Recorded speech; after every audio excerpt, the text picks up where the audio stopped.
না হওয়া পর্যন্ত সে তার রাতের ঘুম হারাম করে আমাদের পেছনে লেগে থাকতো। আর এখন তো আবার আমার বউ আছে, তারা দুজন থাকতে আশা করি তোমাকে আর আমার দেখভাল করার জন্য চিন্তা করতে হবে না। হানি আর মাম্মামি আমার জন্য যথেষ্ট।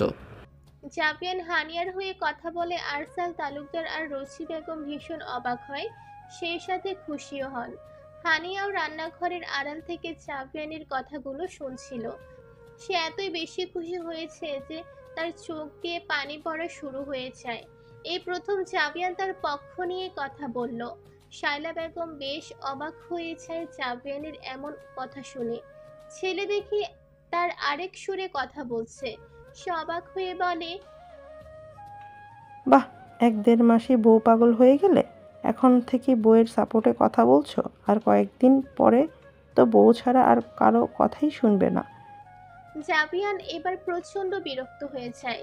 সে খাওয়া ছেড়ে উঠে যায়, নিচের রুমে যাওয়ার আগে বলে যায়, সরি টু সে, আমি কারো সাপোর্টে কথা বলছি না, শুধুমাত্র তোমার ভুলগুলো ধরিয়ে দিলাম আর তোমার আমার প্রতি হওয়া অহেতুক টেনশন দূর করে দিলাম। এটা যদি তুমি কারো সাপোর্টে কথা বলা মনে করো, এটা তোমার ভুল ধারণা। কথাগুলো বলেই জাবিয়ান চলে যায়। আরসাল তালুকদারের খাবার হয়ে যাওয়ায় সেও চলে যায়। রসি বেগম আরেকটা প্লেট খাবার বেড়ে হানিয়ার জন্য নিয়ে যায়। ডাইনিং টেবিলে শুধু থেকে যায় শায়না বেগম, যে কিনা এখন রাসেল ওয়াইপারের মতো রাগের অদৃশ্য ফনা তুলে ফোঁসফোঁস করছে। হানিয়া তার ডিনার শেষ করে বেশ অনেকটা সময় রোজি বেগমের কাছে বসেছিলেন। ঘরে ফিরে যখন তখন রাত প্রায় 12:30। ঘরে ফিরে দেখে জাবিয়ান ঘুমিয়ে পড়েছে। সে ওয়াশরুমে গিয়ে ফ্রেশ হয়ে আসে। তারপর ভীষণ সাবধানতার সহিত জাবিয়ানের কাছে গিয়ে তার পাশে বসে। হানিয়া এই কয়েকদিনে খেয়াল করেছে জাবিয়ান বেশিরভাগ সময় বুকে ভর দিয়ে ঘুমোয়। ঘুমন্ত জাবিয়ানকে হানিয়ার কাছে এতটা কিউট লাগে যে তার ইচ্ছে করে জাবিয়ানের গাল দুটো টেনে লাল করে দিতে। পরক্ষণে মনে পড়ে যায় এই কাজটা করার মতো দুঃসাহস তার নেই। হানিয়া জাবিয়ানের চুলে নিচের আঙুল ডুবিয়ে দিয়ে হালকা করে চুলগুলো টেনে দিতে থাকে। জাবিয়ান যেন বেশ আরাম পায়। বেশ কিছুক্ষণ চুল টেনে দেওয়ার পর হানিয়া নিচের মুখ জাবিয়ানের মুখের কাছে নিয়ে আসে। জাবিয়ান মুখের উপর হানিয়ার গরম নিঃশ্বাস আছড়ে পড়ে। জাবিয়ানের পুরো মুখটাই চোখ বুলায় হানিয়া। তারপর সে তার মুখটা আরেকটু কাছে নিয়ে জাবিয়ানের কপালের একপাশে একটা গভীরভাবে চুমু দেয়। এই কাজটা করতে সে ভীষণ ভালোবাসে, কিন্তু কাজটা করতে পারে সে কাল ভেদ্রে। কারণ বেশিরভাগ দিনই জাবিয়ান অনেক রাত পর্যন্ত জেগে থাকে কাজ করে, আর হানিয়া তার আগেই ঘুমিয়ে পড়ে। সকালে উঠেও করতে পারে না। জাভিয়ানের কপাল থেকে ঠোঁট সরিয়ে হানিয়া তার মুখটা নামিয়ে আনে জাভিয়ানের মুখের কাছে। জাভিয়ানের চোখ জোড়াও দুটো ছুঁয়ে দেয়। ভীষণ আস্তে বলতে গেলে কিছুটা ফিসফিসিয়েই বলে, এতটা কেন আসক্তিতে পড়ে যাচ্ছি আমি দিন দিন আপনার প্রতি? আপনি কি এর প্রতিদান স্বরূপ আমার থেকেও দ্বিগুণ ভালোবাসা দেবেন আমাকে? জানি না আমি কিছুই, তাও আমি আপনার প্রতি আসক্ত হয়ে পড়ছি। আমার জীবনের প্রথম পুরুষ কিনা আপনি, তাই আপনার ভালোবাসা পাওয়ার জন্য কিছুটা বেহায়াও হয়ে উঠছি। খুব জলদি আমাকে আপন করে নেন, না হলে সময় গেলে সাধন হবে না প্রিয়তম। কথাটা বলে হানিয়া জাভিয়ানের কপালে আরেকটা ঠোঁট ছুঁয়ে উঠে পড়ে। কাবার থেকে বালিশ আর কাঁথা নিয়ে চলে যায় সোফায়। এখন আর ফ্লোরে বিছানা করে ঘুমোতে পারে না, তাই সোফাতেই ঘুমায় সে। হানিয়া শুয়ে পড়েছে বুঝতে পেরে জাভিয়ান আস্তে আস্তে করে চোখ খুলে তাকায়। হানিয়া যখন তার চুল টেনে দিচ্ছিল তখনই তার ঘুমটা ছুটে যায়। যেদিন সে ড্রিঙ্কস করে ফিরেছিল সেদিনের কথাগুলো না শুনলেও আজ সে হানিয়ার সব কথাই শুনেছে। আর কথাগুলো সে শুনে বেশি একটা অবাক হয়নি, কারণ সে জানতো হানিয়া একদিন না একদিন তাকে ভালোবাসবেই। সেও এটাই চাচ্ছিল, কিন্তু জাবিয়ান তো তাকে ভালোবাসার বদলে ভালোবাসা দিবে না, বরং এক আকাশ সমান কষ্ট দিয়ে তাকে ভেঙে গুঁড়িয়ে দেবে। ভালোবাসার বদলে দেবে ঘৃণা করার কারণ। হানিয়াকে একবার দেখে জাবিয়ান আবার চোখ বন্ধ করে নেয়। কিছু সময়ের ব্যবধানে পুনরায় সে ঘুমিয়ে পড়ে। সকালে উঠে হানিয়া তার যাবতীয় সব কাজ শেষ করে ফেলে। সকলকে নাস্তা করিয়ে নিচেও ঘরে এসে পড়ে। তারপর তার ও চাবিয়ানের কাপড় চোপড় প্যাক করে নেয়। বেলা 11টার দিকে বের হয়ে বলে চাবিয়ান জানিয়েছে। হানিয়া ফোন করে নিচের বাসায় জানিয়ে দেয় আজ তারা ও বাড়িতে যাবে। জাবিয়ান একটা কাজে বাহিরে গিয়েছিল, 10:30টার দিকে ফিরে আসে। এসে হানিয়াকে তাড়া দেয় রেডি হয়ে নেওয়ার জন্য। সে হানিয়াকে চড়ে ডাকতে ডাকতে বলে, হানি, এই হানি, কই তুমি? রেডি হয়েছো? সময় মতো রেডি না হলে কিন্তু যাওয়া ক্যান্সেল। জাভিয়ানের এমন কথা শুনে হানিয়া রুচি বেগমের দিকে বিদায় নিয়ে হুড়মুড়িয়ে রুমে আসে। সে প্রায়ই দৌড়ে আসছিল বলে ঘরে ঢোকার সময় দরজার সাথে ঠাস করে কোলাকুলি হয়ে যায় তার। আওয়াজটা বেশ জোরে হওয়ায় জাভিয়ানও চমকে যায়। সে দরজার কাছে এগিয়ে এসে দেখে হানিয়া কপালে হাত দিয়ে থম মেরে দাঁড়িয়ে আছে। জাভিয়ান হতভম্ব হয়ে তাকে জিজ্ঞেস করে, কিসের আওয়াজ হলো? দরজার সাথে কোলাকুলি করেছি, আমার আওয়াজ শুনতে পেয়েছেন? জাভিয়ান কতক্ষণ থম মেরে দাঁড়িয়ে থাকে, এত বড় এমনি ঠুসঠাস করে ব্যথা পায়। হুট করে জাভিয়ান হাহা করে হেসে দেয়। হানিয়ার এমনিতেই কান্না কান্না পাচ্ছিল। জাভিয়ানের এমন ব্যঙ্গমূলক হাসি শুনে সেও ভ্যা ভ্যা করে কেঁদে দেয় দরজায় দাঁড়িয়েই। একদিকে জাভিয়ান হাসছে তো অন্যদিকে হানিয়া কাঁদছে। তাদের এমন হাসি কাঁদার আওয়াজ শুনে রুচি বেগম দৌড়ে আসে। হানিয়ার কান্না শুনে ভেবেছে জাভিয়ান হয়তো তাকে আবার মেরেছে। সে এসে হানিয়াকে দরজার সামনে কপালে হাত দিয়ে কাঁদতে দেখে অবাক হয়ে যায়। সে এগিয়ে এসে হানিয়াকে ধরে ঘরে নিয়ে যায়। জাভিয়ান তখনও পেটে হাত চেপে হাসছে। রোজি বেগম প্রায় 2 বছর পর জাভিয়ানকে এভাবে হাসতে দেখলো। সে ভীষণ খুশি হয়, কিন্তু তার চেয়েও বেশি অবাক হয়। সে অবাক হয়ে জাভিয়ানকে জিজ্ঞেস করে, তুই এমন পাগলের মতো হাসছিস কেন? আর হানিয়ায় বা এমন করে কাঁদছে কেন? তুই কি ওকে আবার মেরেছিস? জাভিয়ান বহু কষ্টে হাসি থামায়, তাও হাসির দমক এখনো রয়েই গেছে। সে রোজি বেগমকে বলে, ওকে মারা লাগে? মাম্মাম নিজে যেভাবে উল্লুকের মতো চলাফেরা করে, নিজেকে ব্যথা দেওয়ার জন্য ও নিজেই যথেষ্ট। কথাটা বলে আবার হেসে দেয়। রোজি বেগম তার কথার আগামাথা কিছুই না বুঝতে পেরে হানিয়াকে জিজ্ঞেস করে এবার। কি হয়েছে মা? আমাকে বলো। মাথায় ব্যথা পেলি কিভাবে? হানিয়া একটু শান্ত হয়ে বলে, তোমার ঘরে থাকা অবস্থায় শুনলে না কেমন থ্রেট দিল, তাই আমি তাড়াতাড়ি করে ঘরে ঢুকছিলাম, তখন দরজার সাথে বাড়ি খেয়েছি। কথাটা বলে আবার কাঁদতে থাকে। জাভিয়ান তার কান্নার আবার হেসে দেয়। হানিয়া কাঁদতে কাঁদতে বলে, দেখেছো কেমন নিষ্ঠুর তোমার ছেলে? আমি তার জন্য ব্যথা পেলাম আর সে আমার কষ্টে হাসছে। আমি আর যাই ও বাড়ি, আর আসবো না এ বাড়ি। হানিয়ার কথা শুনে জাভিয়ান তার হাসি থামিয়ে দেয়। আসলেই তো, তার অমন কথা ভয় পেয়েই তো হানিয়া ব্যথা পেল। সে একটু তাকে সান্ত্বনা দিবে কি উল্টো তার কষ্টে হাসছে সে। জাভিয়ান এবার নিচের প্রতি রাগ লাগলো। রোজি বেগম ততক্ষণে কিচেনে ছুটেছেন হানিয়ার ব্যথা জায়গায় বরফ লাগানো প্রয়োজন এই ভেবে। জাভিয়ান তার হাসি থামিয়ে হানিয়ার কাছে এসে দাঁড়ায়। মেয়েটা তখনও ফুপিয়ে ফুপিয়ে কাঁদছে। সে জিভ দিয়ে নিচের ঠোঁট ভিজায়, তারপর উসখুস করতে করতে হানিয়ার পাশে বসে। হানিয়া ব্যথার জায়গার দিকে লক্ষ্য করলে দেখে জায়গাটা ভালোই ফুলে গেছে। রোজি বেগম একটা বাটিতে কয়েক টুকরো বরফ আর একটা পাতলা কাপড় নিয়ে আসেন। হানিয়ার পাশে বসে তাকে বরফ টলতে শুরু করে সে। জাভিয়ান তার হাত থেকে বরফওয়ালা কাপড়টা নিচের হাতে নিয়ে বলে, আমি লাগিয়ে দিচ্ছি, তুমি রুমে গিয়ে রেস্ট নাও। রোজি বেগম প্রথমে মানতে না চাইলেও কি মনে করে জাভিয়ানের কথা মেনে নেয়। সে চলে যায় নিচের রুমে। হানিয়া এখনো কপাল ধরে বসে আছে। মাথাটা তার কেমন ঘুরছে। বেত্তব জামাইটার জন্য আজ এমন একটা ব্যথা পেল। কথাই বলবে না সে আর এমন জামাইয়ের সাথে।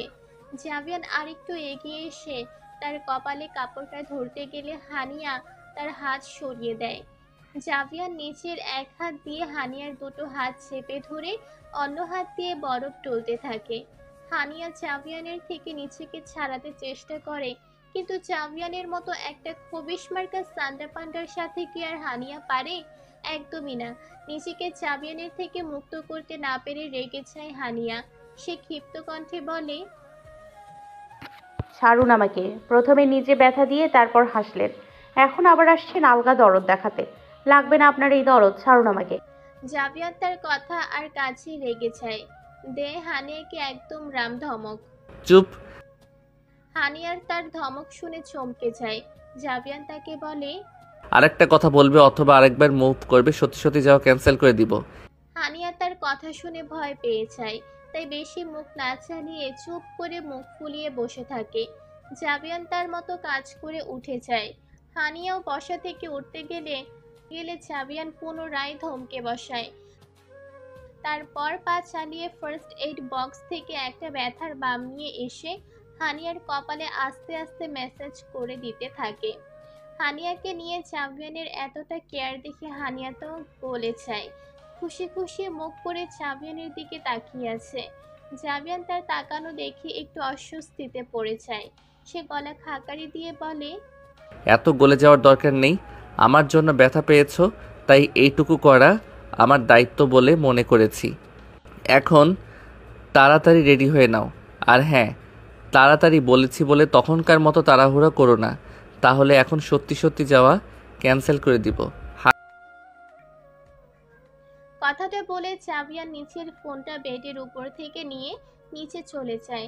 হানিয়া তাকে মুখ ভেঙচি দিয়ে বলে, এ আমার মন গলাবে, আমার মন গলবে না, উড়বে। তুই বলার কি বেয়াদ্দপ জামাই? নেহাত বয়সে বড়, না হলে এক চটকনা দিয়ে আমার প্রেমে পড়তে বাধ্য করতাম। এটা যখন পারবো না, তাহলে অন্য উপায় ট্রাই করব। ভালো নাকি বাসবে না, শখ কত। একবার প্রেমে পড় আমার, তারপর তোরে যদি চরকির মতো না ঘুরিয়েছি, তাহলে আমার নাম হানিয়া মির্জাথুরি, হানিয়া তালুকদার না। হানিয়া এমনি উল্টাপাল্টা কথা বলতে বলতে রেডি হয়ে নেয়। রেডি আর কি হবে, বাসার পরা ড্রেসটা চেঞ্জ করে হালকা কাজ করা একটা সালোয়ার স্যুট পরেছে, তার উপর দিয়ে আবার বোরকা পরবে। বোরকা হিজাব পরে মুখে মাস্ক লাগিয়ে নিচে নেমে আসে। জাবিয়ান তার লাগেজ আগেই গাড়িতে তুলে রেখে দিয়েছে। জাবিয়ান ড্রয়িং রুমের সোফায় বসে তার জন্য অপেক্ষা করতে করতে বিরক্ত হয়ে চিল্লিয়ে হানিয়ার নাম ধরে ডাকে। আনি, আর কতক্ষণ? হানিয়া সিঁড়ি দিয়ে নামতে নামতে বলে, এসে পড়েছি, চলেন। হানিয়ার গলার আওয়াজ পেয়ে জাবিয়ান তার দিকে তাকায়, আর তাকিয়েই যেন নিচের একটা ক্ষতি করে ফেলে। ছোটবেলা থেকে অশ্লীলতায় ডুবে থাকা হাই ক্লাস ফ্যামিলির জাবিয়ানের কাছে হানিয়াকে এখন সবচেয়ে সুন্দর পবিত্র লাগছে। সব হাই ক্লাস বা আপার মিডল ক্লাস ফ্যামিলি যে অশ্লীলতা হয়ে থাকে এমনটা কিন্তু নয়।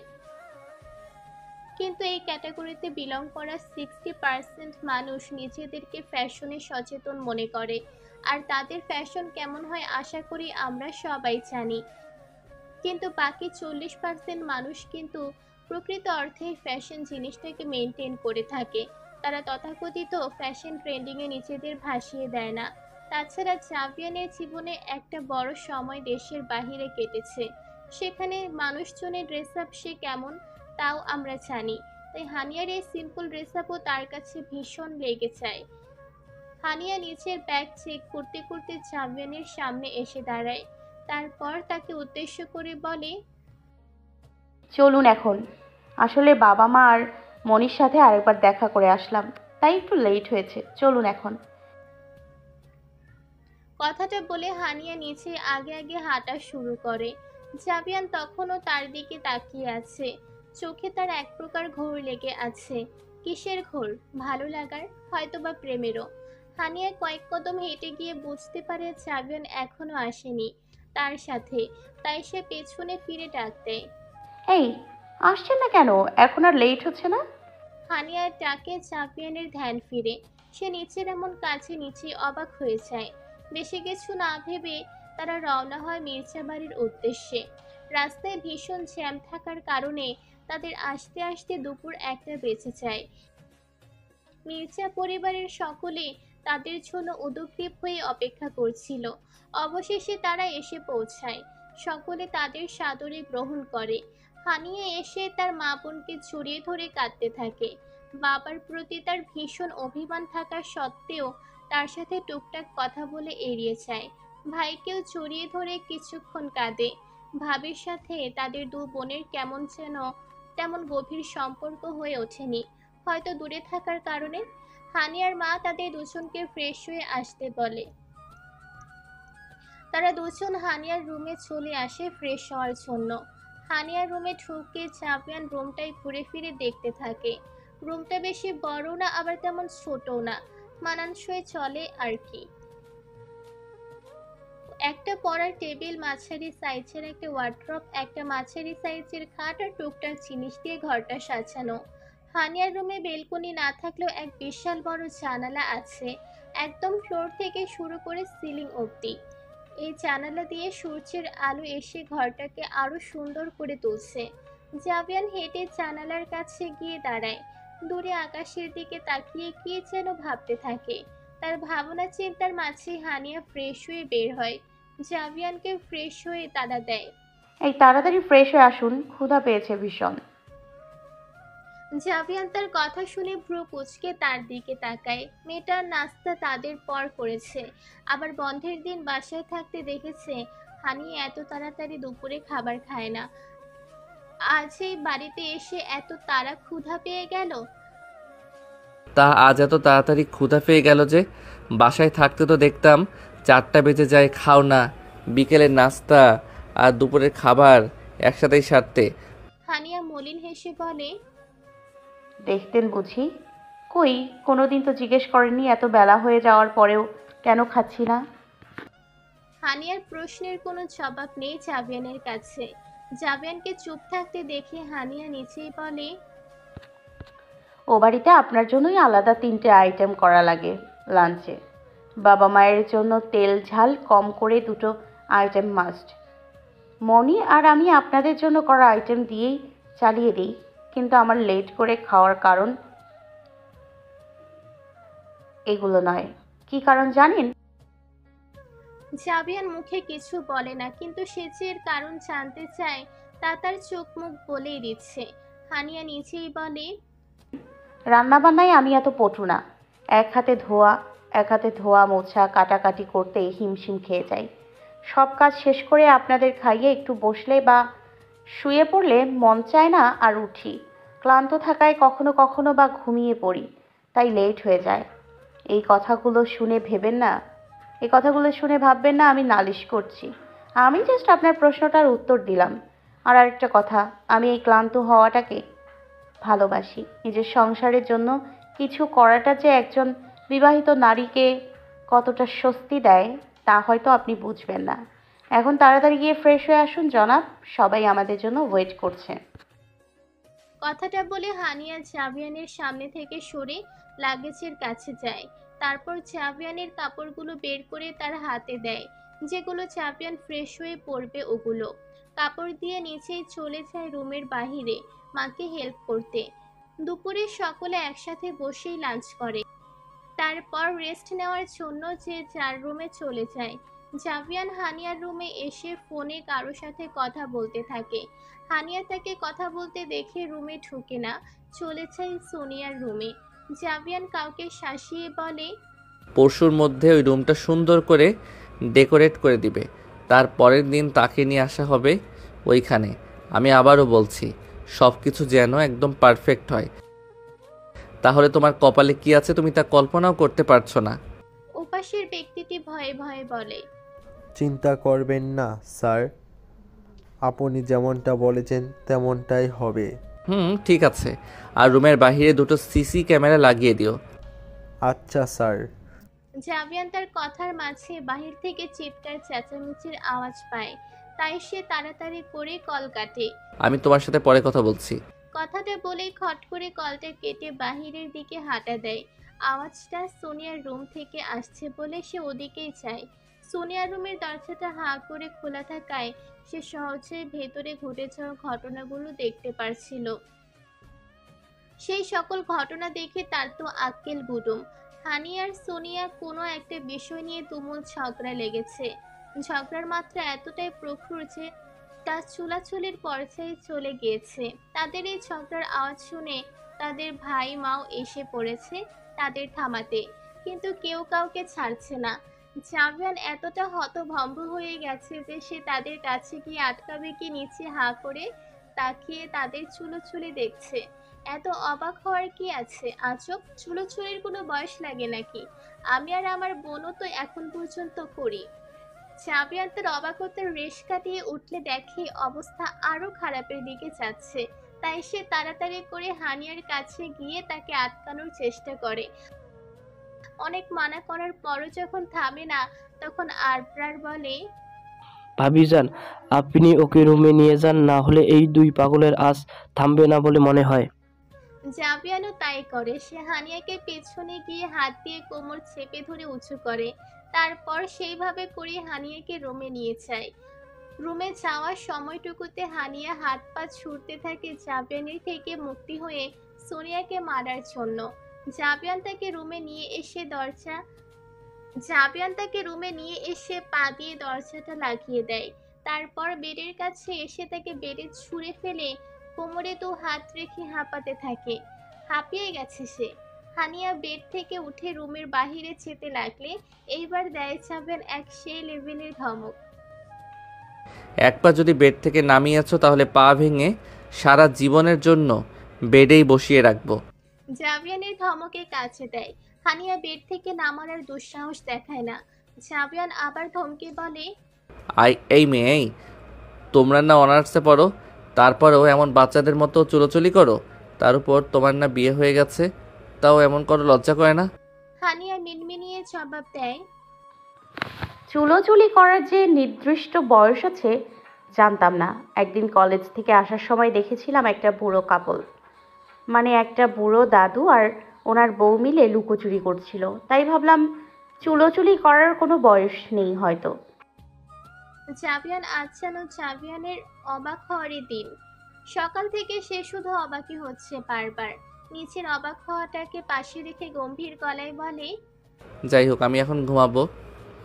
ঘুম থেকে উঠে যাতে তোমাকে রুমে পাই, আর একটা চিৎকার চেঁচামেচির আওয়াজ পেলে আমি আজই কিন্তু চলে যাব। হানিয়া ভদ্র মেয়ের মতো মাথা নাড়িয়ে সম্মতি দেয়।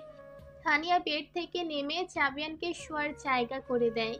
জাভিয়ান শুয়ে পড়ে। হানিয়া রুমের মধ্যেই টুকটাক ঘুটুর মুটুর করতে থাকে। সেদিন সন্ধ্যের আর রাতে বিশেষ কিছু হয় না। অবশ্য হানিয়া সোনিয়া একটু ভয়ে ছিল। তাদের ঝগড়ার কথা যদি কেউ বাবাকে বলে দেয় তাহলে বাবা তাদের ভীষণ বকা দেবে। আসলে তখন তাদের বাবা বাসায় ছিলেন না। ডাক্তার তাকে খাবারের পর 10 মিনিট করে হাঁটতে বলেছেন বলে তখন সে বাহিরে ছিল যখন তারা ঝগড়া করেছিল। তারা বাসায় আসার আগেই তাদের ঝগড়া থেমে গিয়েছিল বলে সে জানে না। শীত শীত থাকায় সকলে তাড়াতাড়ি খাবার সেরে নেয়। কিছুক্ষণ আড্ডা দিয়ে যে যার রুমে চলে যায়। হানিয়া রুমে এসে বিছানা ঠিক করে জাভিয়ানকে ঘুমাতে বলে নিচে বালিশ নিয়ে সোনিয়ার রুমে চলে যাওয়ার জন্য পা বাড়ায়। তখনই জাভিয়ান তাকে থামিয়ে দেয়। সে তাকে জিজ্ঞেস করে, কই যাচ্ছ? ঘুমোতে যাচ্ছি সোনিয়ার রুমে। কেন, এই রুমে কি হয়েছে? হানিয়া এক হাত দিয়ে বালিশটা চেপে ধরে আরেক হাত দিয়ে নিচের কোমরে রেখে বলে, আমরা তো আপনাদের মতো এত বড় লোক না, তাই আমাদের রুমে সোফাও নেই। আর এই ঠান্ডার মধ্যে আমি যদি নিচে বিছানা করে থাকি তাহলে কাল সকালে উঠে আমাকে ফ্রিজ হানিয়া হিসেবে পাবেন। আপনি চাইতেই পারেন আমি অসুস্থ হয়ে মরে টরে যাই, কিন্তু ফর ইয়োর কাইন্ড ইনফরমেশন আমি এত তাড়াতাড়ি মরতে চাই না।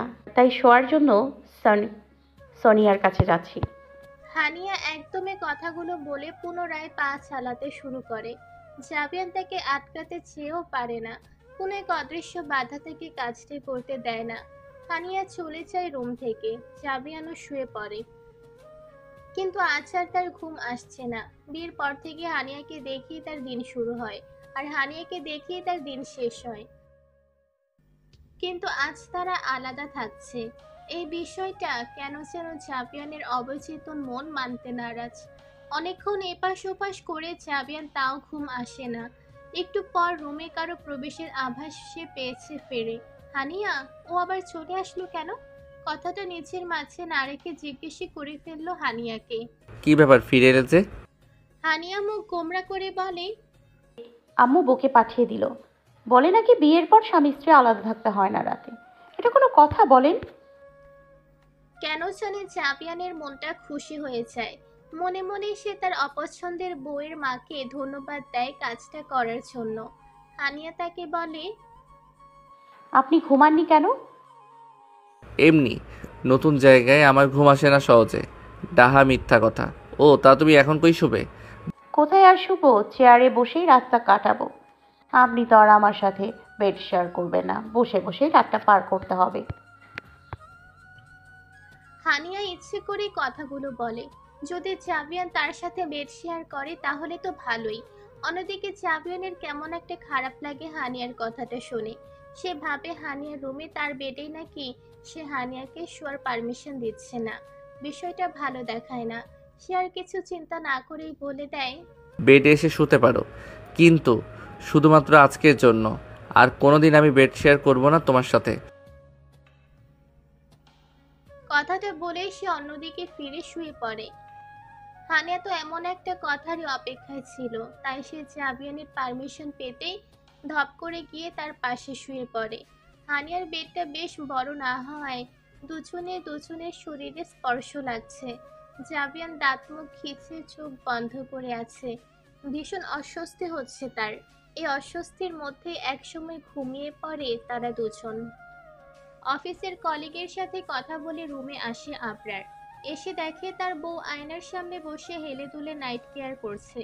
সে বেলকুনির দরজায় দাঁড়িয়ে ভাবতে থাকে, আগেকার মনীষীরা ঠিকই বলে গিয়েছিলেন, অল্প জলের মাছ বেশি জল পেলেই এমন লাফায়। হায় রে, কোথায় ছিল আর কোথায় এসেছে উপরওয়ালাই জানে। উপরওয়ালাই ভালো জানে ভবিষ্যতে কোথায় যাবে। কথাটা ভেবে আবরার একটা দীর্ঘশ্বাস ফেলে। তারপর হেঁটে চলে যায় বেডে। চোখ বন্ধ করে শুয়ে শুয়ে ভাবতে থাকে তার হৃদু মোহিনীর কথা। চোখের পাতায় ভেসে ওঠে নদীর জলের ন্যায় শান্ত এক মানবীর ছবি। নিমিষে আবরারের মনটা শান্ত হয়ে যায়। ভাবতে থাকে সে 3 বছর আগের কথা। 3 বছর আগে সে আবরার পরীক্ষা শেষে বন্ধুদের নিয়ে কক্সবাজারে গিয়েছিল ঘুরতে। সমুদ্রের পাড়ে যখন বন্ধুরা মিলে দাপিয়ে বেড়াচ্ছিল, তখনই এক অপরিচিত রমণীর হাসির কলকল আওয়াজে এক মুহূর্তের জন্য তার হৃদস্পন্দন থেমে যায়। বন্ধুর সাথে হাসাহাসি থামিয়ে ঘাড় ঘুরিয়ে আশেপাশে খুঁজতে থাকে হাসির উৎসদাতাকে। বেশি কিছু খোঁজ করতে হয় না তাকে। তার থেকে কদম দশেক দূরে হাসির মালিককে খুঁজে পায় তার হৃদস্পন্দন থামিয়ে দেওয়া সেই রমণীটিকে। তারপর হুট করে গায়েব হয়ে গেল রমণীটি, হারিয়ে গেল মানুষের ভিড়ে। বর্তমান নিচের পাশে কারো অস্তিত্ব টের পেয়ে ভাবনার জগৎ থেকে বাস্তবে ফিরে আবরার। এশা, আবরারের বউ, তার পাশে এসে শুয়েছে। ঘুমানোর উদ্দেশ্যে শুলেও না ঘুমিয়ে ফোন চালাচ্ছে, কারো সাথে চ্যাট করছে আর মিটমিটিয়ে হাসছে। আবরার তার দিকে ধ্যান না দিয়ে ঘুমানোর ট্রাই করে। কিছু সময় পর ঘুমিয়েও যায়। ঘুমায় না এশা। সে তখন ব্যস্ত তার এক বান্ধবীকে আজকে ঘটে যাওয়া ঘটনাগুলো বলতে। তাদের কথার কেন্দ্রবিন্দু আজ আছে জাভিয়ান। হ্যাঁ, জাভিয়ান। লুজ ক্যারেক্টারের এশা বিশাল আকারের ক্রাশ খেয়েছে জাভিয়ানের উপর। সেটা নিয়েই কথা বলছে এশা আর তার বান্ধবী লিজা। বান্ধবী, আমার ননদটার ভাগ্য সেই রে, যেমন দেখতে বর তেমন তার ঘর। ছবি পাঠাচ্ছি, দাঁড়া তোকে। সেম ক্যারেক্টারের হওয়ায় লিজাও বেশ ক্রাশ খায় জাভিয়ানের ওপর। আসলেই দোস্ত, সেই দেখতে মালটা কে? দেখ না, আমার একটা ব্যবস্থা করা যায় কি না। সম্ভব না রে, যদি এখানে থাকতাম তাহলে হয়তো একটু চেষ্টা করে দেখতাম, কিন্তু সেই কপাল কি আছে আমার? 2 দিন পরে আবার সেই চলে যেতে হবে রাজশাহী। ভাল লাগে না আর। তুই তো জানিসই ওখানে গেলে আমার জন্য ভালো, এখানে আসলে আদর্শ বউ হওয়ার নাটক করা লাগে। বুঝতে পারছি, তোর কিছু করা লাগবে না, শুধু পারলে নাম্বারটা একটু ম্যানেজ করে দিস। আচ্ছা, তা হয়তো করতে পারবো। ধন্যবাদ দোস্ত। তা ফাইমার খবর কি দোস্ত? কি আবার? ও বলছে আর 6 মাস এই বিয়ের সম্পর্কটা চালিয়ে যেতে। ততদিনে ও একটা চাকরির ব্যবস্থা করে ফেলবে। তারপর আমি এই হাদারামটাকে ডিভোর্স দিয়ে ওর কাছে নিয়ে যাবে আমাকে। যাই বলিস না কেন দোস্ত, তোর বরটা আসলে হারারাম। নাইলে বিয়ের 2 বছর হয়ে যাওয়ার পরও নাকি কেউ অন্যের প্রেমিকা পালে, ভাবা যায়? ঠিক বলেছিস। আমার তো মাঝে মধ্যে সন্দেহ হয় ভেতরের যন্ত্রপাতি সব ঠিক আছে তো তার। আচ্ছা দোস্ত, ঘুমা এখন, কাল কথা হবে। সকালে আবার ভার্সিটি যেতে হবে। আচ্ছা, বাই দোস্ত। বাই। আজ এই পর্যন্ত গীবত করে নিজেদের থেকে বিদায় নেয় এশা আর লিসা নামক 2 চরিত্রহীন রমণী। এবার নভেম্বরে এক অজানা কারণে তেমন একটা শীত পড়ছে না ব্যস্ততার নগরী ঢাকাতে। অবশ্য ভোরের দিকে মোটা কাঁথা না নিলেই নয়, জাবিয়ানের গরম বরাবরই বেশি। সেই দিকে দিয়ে হানিয়া শীতল রক্তের প্রাণী, এরকম আপনাদের লেখিকা আপার মতো। যেখানে জাবিয়ান কাঁথা ছাড়ে হালকা স্পিডে ফ্যান ছেড়ে দিব্যি ঘুমাচ্ছে, সেখানে হানিয়ার যেন হাড় কেঁপে যাচ্ছে ঠান্ডায়। তার গায়ে কাঁথা থাকা সত্ত্বেও শীত মানছে না। একটু উষ্ণতার জন্য হাতড়াতে হাতড়াতে জাবিয়ানের কাছে চলে যায়। জাবিয়ান তার দিকেই মুখ করে শুয়েছিল। হাতে উষ্ণ কিছুর পরশ পেতে সেটাকে আঁকড়ে ধরে নিজের শীত কমাতে চায় হানিয়া। একসময় জাবিয়ানের একদম কাছে গিয়ে তার বুকের সাথে লেপ্টে চায়। ঘুমের মধ্যে নিচের বুকে কারো অস্তিত্ব অনুভব হওয়ায় জাবিয়ানের ঘুমটা ভেঙে যায়, কিন্তু ছাড়ে না। ছাড়বে বা কিভাবে? মাত্র বাজে ভোর 6টা, সূর্যটাও আজ ওঠেনি এখনো। জাবিয়ান হালকা একটু চোখ খুলে দেখে হানিয়া তার বুকের সাথে লেপ্টে আছে, একদম বিড়াল ছানার মতো। চোখটা আরেকটু খুলে দেখে হালকা করে কাঁপছেও। বুঝতে পারে শীত লাগায় কাঁপছে হানিয়া, তার অল্প বিস্তর শীত লাগছে। তাই বেশি কিছু চিন্তা না করে হানিয়ার কাঁথায় ঢুকে পড়ে জাবিয়ান। হানিয়ার মাথাটা নিচের হাতের বাহুতে রেখে তার এক হাত দিয়ে হানিয়ার মাথাটা চেপে ধরে নিজের বুকের মধ্যিখানে, আরেক হাত পিঠে রেখে আষ্টে পৃষ্ঠে জড়িয়ে ধরে হানিয়াকে। কাঁথাটা হানিয়ার মাথা পর্যন্ত ঢেকে দেয়। তার সে অবস্থাতে আবার নিদ্রাপুরীর কোলে ঢুলে পড়ে। হানিয়া জাবিয়ানের বুকের উষ্ণতা পেয়ে আর গভীরভাবে ডুবে যায় নিদ্রাতে। তাদের বিয়ের এতগুলো দিন পর আজ তারা এতটা কাছে আসলো, অথচ তা হলো তাদের অচেতন অবস্থায়। জেগে থাকলে কি পারতো তারা নিজেদের এতটা কাছাকাছি আসতে? সকাল 8:30টায় ঘুম ভাঙে হানিয়ার। নিজেকে একটু উষ্ণ জায়গায় পেয়ে খানিক অবাকই হয়। সে বুঝতে পারে না এতটা ওম পাচ্ছে কোথা থেকে সে। মিনিট 2 পর বুঝতে পারে এটা কারো শরীরের ওম। রুমে তো সে আর জাবিয়ান ছাড়া আর কেউ নেই, তাহলে কি সে জাবিয়ানের কাছাকাছি শুয়ে আছে? কথাটা ভাবতে হানিয়ার চোখ বড় বড় হয়ে যায়। নিচের মাথার উপর থেকে কাঁথাটা সরিয়ে দেয়। হ্যাঁ, যা ভেবেছিল সে, বরঞ্চ তার ভাবনার চেয়েও বেশি কাছে শুয়ে আছে হানিয়া। জাবিয়ান তাকে আষ্টে পৃষ্ঠে জড়িয়ে ধরে ঘুমোচ্ছে। মাথাটা একটু ঘুরিয়ে দেখে শুধু জাবিয়ান না, হানিয়াও জাবিয়ানকে খামছে ধরে আছে। সে ছটফট করে নিচের হাত সরিয়ে দেয়, জাবিয়ানের থেকে সরতে চায়, কিন্তু জাবিয়ানের মতো একটা চালের বস্তাকে কি করে হানিয়ার মতো চিপসের প্যাকেট সরাতে পারে? চিপসের প্যাকেট কেন বললাম আশা করি আমার পাঠক বুঝতে পেরেছেন। বেশ কিছুক্ষণ ধাক্কাধাক্কি করে হানিয়া জাবিয়ানকে সরাতে, কিন্তু জাবিয়ান না শুনলেও এত কিছুটা কাজ হয়। জাবিয়ানের ঘুমটা হালকা হয়। সে বিরক্ত নিয়ে আধো আধো চোখে খুলে হানিয়াকে ধমকে বলে, সমস্যা কি, দেখছো না ঘুমাচ্ছি? হানিয়া তাকে পাল্টা ধমক দিয়ে বলে, তো আমাকে জড়িয়ে ধরে ঘুমাচ্ছেন, এটা দেখতে পাচ্ছেন না? কালকে তো কত বড় গলায় বলেছিলেন আজকে লাস্ট, আর কোনোদিন বেড শেয়ার করবেন না, গায়ে জানি টাচ না লাগে। এখন কি করছেন এগুলো? হানিয়ার কথাবার্তায় জাবিয়ানের ঘুম পুরোটাই ছুটে যায় এবং সেও বুঝতে পারে মেয়েটার সকালের কথা মনে নেই।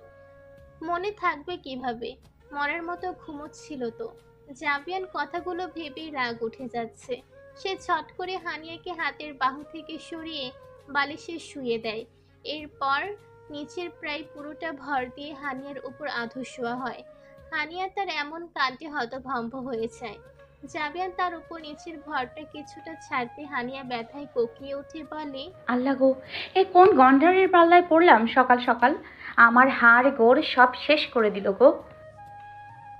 জাবিয়ান হানিয়ার কথায় মজা পেল তাকে গন্ডার বলায় পুনরায় রেগে যায়, কিন্তু তা প্রকাশ করে না, বরং হানিয়ার গালে নিচের হাত দিয়ে স্লাইড করতে করতে বলে, বধুয়া, এতটুকু ভর যদি না নিতে পারো তাহলে যখন পুরোটা ভর ছেড়ে সম্পূর্ণ তোমার সাথে লেপ্টে থাকবো তখন কিভাবে সইবে? হানিয়া জাবিয়ানের কথা শুনে থ হয়ে যায়। জাবিয়ানও থতমত খেয়ে যায়, কি বলতে কি বলছে আর করছে, কিন্তু সে তার ভুল স্বীকার করতে নারাজ। তারা নিজেদের কথা আর বাড়ানোর আগেই দরজায় টোকা পড়ে। জাবিয়ান হানিয়াকে ছেড়ে দিয়ে পাশে শুয়ে পড়ে, বুকের উপর ভর করে। হানিয়া তাড়াতাড়ি করে শোয়া থেকে উঠে নিজেকে ঠিক করে দরজা খুলে দেখে তার ভাবি এসেছে। সে তার ভাবিকে জিজ্ঞাসা করে, কোনো দরকার ছিল ভাবি? এশা তাদের ঘরে উকি ঝুঁকি মারতে মারতে বলে, আসলে নাস্তার সময় হয়ে গিয়েছে, তোমার বাবা আর ভাইয়া তোমাদের জন্য অপেক্ষা করছে, তোমরা কি এখন করবে? হানিয়া বলে, উনি তো এত তাড়াতাড়ি ব্রেকফাস্ট করে না, আমিও পরে ওনার সাথেই করে নিব। তুমি ভাইয়া আর আব্বুকে বলে দিও তারা যাতে ব্রেকফাস্ট করে নেয়। পেছনে থেকে জাবিয়ান শোয়া থেকে উঠে নিজের টি শার্ট ঠিক করতে করতে বলে, না ভাবি, আমিও এখনই করব। আমার একটা জরুরি কাজ পড়ে গেছে, তাই তাড়াতাড়ি ব্রেকফাস্ট করেই বেরিয়ে পড়ব। আপনি যান, আমরা আসছি। জাবিয়ান এশাকে ভাবি আর আপনি সম্বোধন করায় এশার মনটা খারাপ হয়ে যায়। সে মুখ গোমরা করে বলে, আচ্ছা, তোমরা আসো। ব্রেকফাস্ট সেরে জাবিয়ান তাড়াহুড়ো করে তৈরি হতে থাকে। রেডি হয়ে বের হয়ে যাবে, এই সময় হানিয়া তার সামনে এসে বলে, আপনার সব ড্রেস আমি গুছিয়ে রেখে এসেছি। এলোমেলো করে পরে যদি আমাকে দোষ দেন যে আমি কিছু ঠিক করে আসিনি, তাহলে কিন্তু খবর আছে। জাবিয়ান তাড়াতাড়ি করে বলে, আচ্ছা, দিব না দোষ, এখন যেতে দাও। কথাটা বলে জাবিয়ান চলে যেতে নেয়, তখনই শুনতে পায় হানিয়া আফসোস করে বলছে, হায় রে কপাল মন্দ, চোখ থাকিতেও অন্ধ হয়ে এমন আনরোম্যান্টিক বর পছন্দ করলাম। মানুষরা বাইরে যাওয়ার সময় বউদের কত ভালোবাসা আদর দিয়ে যায়, আমার কপালে তো সেটা নেই, আমি তো ভালো করেই জানি। কিন্তু একটু সুন্দর করে বিদায়ও নিতে পারে না আমার বরটা। এর চেয়ে ভালো আমার কলেজের মফিজ। ভালো হতো ছেলেটার প্রপোজাল অ্যাকসেপ্ট করে নিতাম। দেখে তো মনে হয় ভালো রোম্যান্টিক ছিল ছেলেটা। হায় রে কপাল। জাবিয়ান তার হাঁটা থামিয়ে হানিয়ার পুরোটা কথাই শুনে। আজ সকাল থেকে মেয়েটা তার মাথা গরম করে দিচ্ছে। এখন আবার বলে কিনা কোন মফিজের প্রপোজাল একসেপ্ট করলে নাকি ভালো হতো। তার উপর কি বললো জাবিয়ান আনরোম্যান্টিক। এত বড় অপবাদ! না, এটা তো কিছুতেই বরদাস্ত করা যায় না। শেষে আলতো হাতে দরজাটা ভিড়িয়ে দেয়, হানিয়ার কাছে আসে। হানিয়া তাকে তখনও দেখেনি। সে তার কথাগুলো বলে আপন মনে বিছানা গোছাচ্ছে। ঝট করে জাবিয়ান হানিয়ার বাম হাতের বাহু ধরে সোজা করে দাঁড় করায়। তারপর কোনো কথাবার্তা ছাড়াই দোছনের ওষ্ঠজোড়া এক করে দেয়। নিজের সবটুকু ভালোবাসা দিয়ে আদর দিতে থাকে হানিয়ার ওষ্ঠে। হানিয়া অবাক হয়ে কোনো রেসপন্স করাই ভুলে যায়। জাবিয়ান তার রেসপন্স না পেয়ে আলতো করে কামড় দিতে থাকে হানিয়ার ঠোঁটে। ঠোঁটে হালকা ব্যথা পাওয়ায় হানিয়ার ধ্যান ফিরে। সে জাবিয়ানের চোখের দিকে তাকিয়ে জাবিয়ান তাকে চোখ দিয়ে ইশারা করে বলছে রেসপন্স করতে। একসময় হানিয়া নিচের চোখ বন্ধ করে নিচের এক হাত দিয়ে জাবিয়ানের কাঁধ চেপে ধরে অন্য হাত দিয়ে ঘাড়ের পেছনের চুল খামচে ধরে নিচেও তাল মিলাতে শুরু করে জাবিয়ানের সাথে। বেশ কিছুক্ষণ নিজেদের ওষ্ঠে ভালোবাসার আদান প্রদান করে জাবিয়ান হানিয়া। তারা যখন নিজেদের নিয়ে ব্যস্ত, ঠিক তখনই এশা যাচ্ছিল হানিয়ার রুমের পাশ দিয়ে। কুটনি বুড়িটা কি মনে করে হানিয়ার রুমে উকি দিলে তাদের এমন অবস্থায় দেখে ফেলে। কলিজা পর্যন্ত জ্বলে ওঠে তার। সে একটু নাটক করে তাদের দরজায় নক করে বলে, হানিয়া, আসবো? এসে এমন একটা ভান করে জানি সে কিচ্ছুটি জানে না, দেখেনি। এশার আওয়াজ পেয়ে হানিয়া জাবিয়ান নিজেদের ওষ্ঠ ভালোবাসার সমাপ্তি দেয়। জাবিয়ান হানিয়ার ঠোঁট ছেড়ে তার কপালে একটা চুমু খেয়ে তাকে ছেড়ে দিয়ে দরজার কাছে চলে যায়। নিজের ঠোঁট মুছতে মুছতে দরজা খুলে এশাকে দেখতে পেয়ে বলে,